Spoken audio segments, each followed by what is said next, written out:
Greetings, everyone. Keyframe. What is a keyframe? What is it used for? And in particular, how do you use it in Final Cut Pro? So let's take a few minutes and I'll try to answer those questions for you.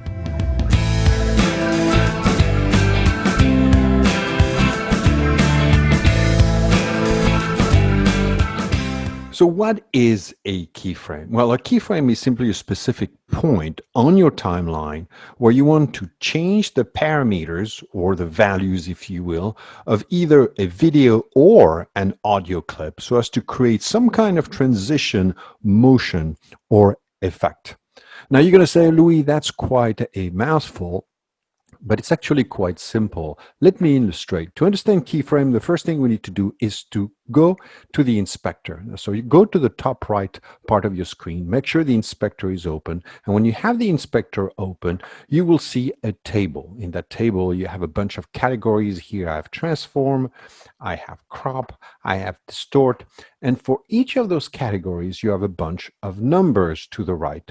Now, if you have not done anything to your clip, those numbers should all be either 0 or 100. Now, if I go to the right of those numbers, which are the values, the parameters I was talking about, you will see a little triangle. And if I scroll down or up, those triangles will be highlighted. And if I leave my pointer on one of those triangles, it will tell me what it is. And you will see it says add a keyframe. So this is how you add keyframe, and you have a keyframe for each of those values, each of those parameters, which you can change to create the effect, the motion, the transition you're looking for into your clip. So let's create a keyframe. Let's say that at this point in my clip, I want to add a crop to the left.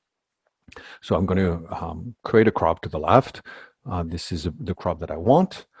So you can see now my parameter for that left crop has changed. It has gone from 0 to 638. I click on the little triangle, and here it is. I have created a keyframe. The little triangle is now highlighted yellow.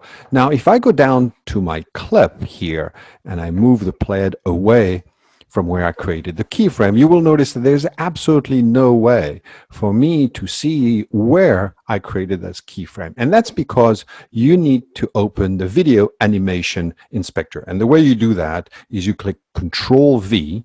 And when you do Control V, you will have the video animation inspector which appears, and on it here you will see a little triangle that's reminiscent to the triangle that we have seen next to all the parameters and values on my clip. This is where I created my keyframe. Now, if I look what that did, if I put my playhead before the frame, I will see that the crop to the left has been applied to the entire clip, both before the keyframe and after the keyframe. And that's because once you have placed a keyframe onto a clip and have set the desired parameter for that keyframe, like we just did with the left crop, those parameters will be automatically applied to the entire clip, both before and after the keyframe, until and unless another keyframe is detected. And when another keyframe is detected on your clip, then the parameters between the two keyframes will be automatically adjusted so as to create a smooth and linear transition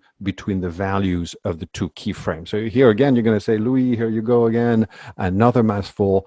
Again, simple. Let me illustrate. Now, what I want, I would like my crop to progressively appear, and I would like it to start from this point on and progressively appear until it's fully open at this point. So I put my playhead where I want my left crop to start. I'm going to create a keyframe, and I'm going to create a keyframe now.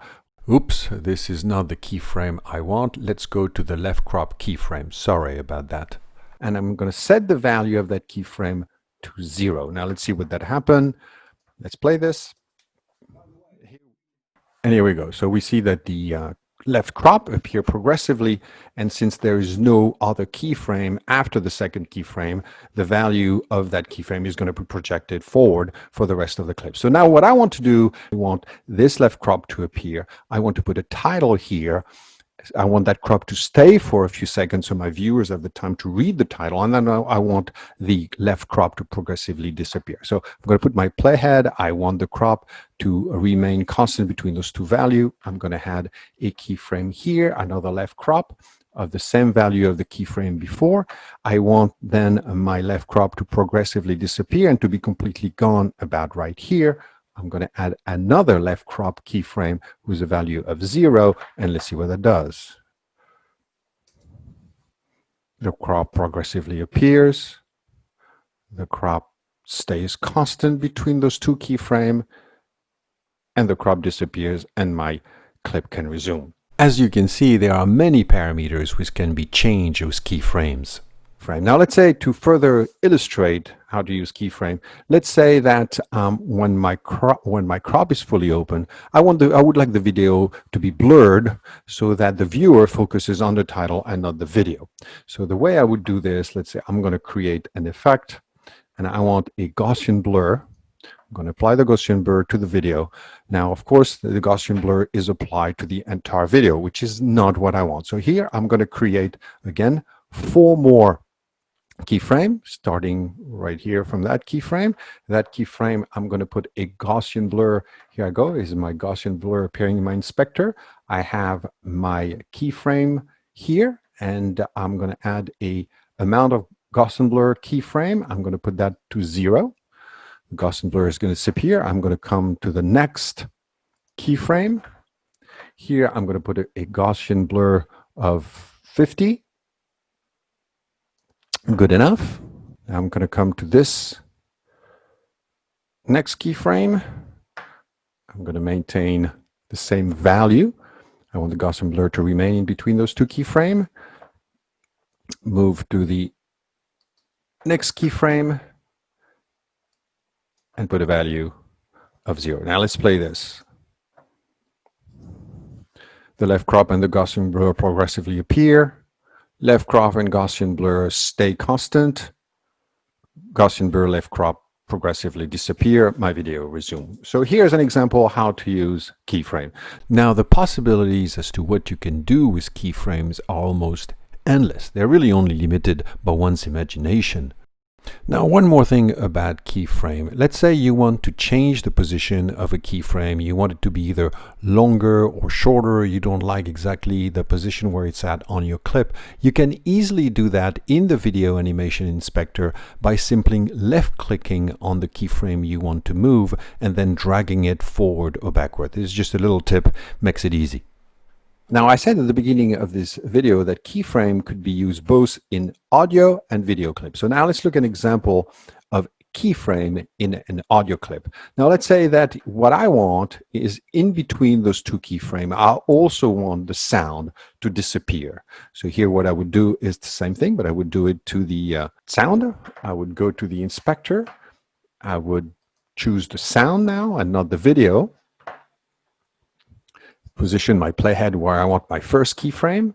Here, I would put a keyframe of a neutral value. Here, I would put a keyframe with volume down to 0. I want the volume to remain 0 between those two. Add another keyframe, and finally, I want the sound to resume when I'm ready to resume my regular clip. And I would add a keyframe with 0 dB, good enough, right here. So let me unmute and play this and see what it does.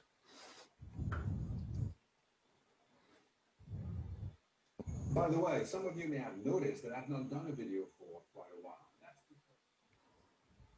Sound goes away, it's quiet, and the sound resume. So here's an example how I use keyframe to do 3 different things: to create a crop, to create a Gaussian blur, and also to modify the sound level on my video clip. Thank you for watching, everyone. I hope you found this video useful, and see you soon.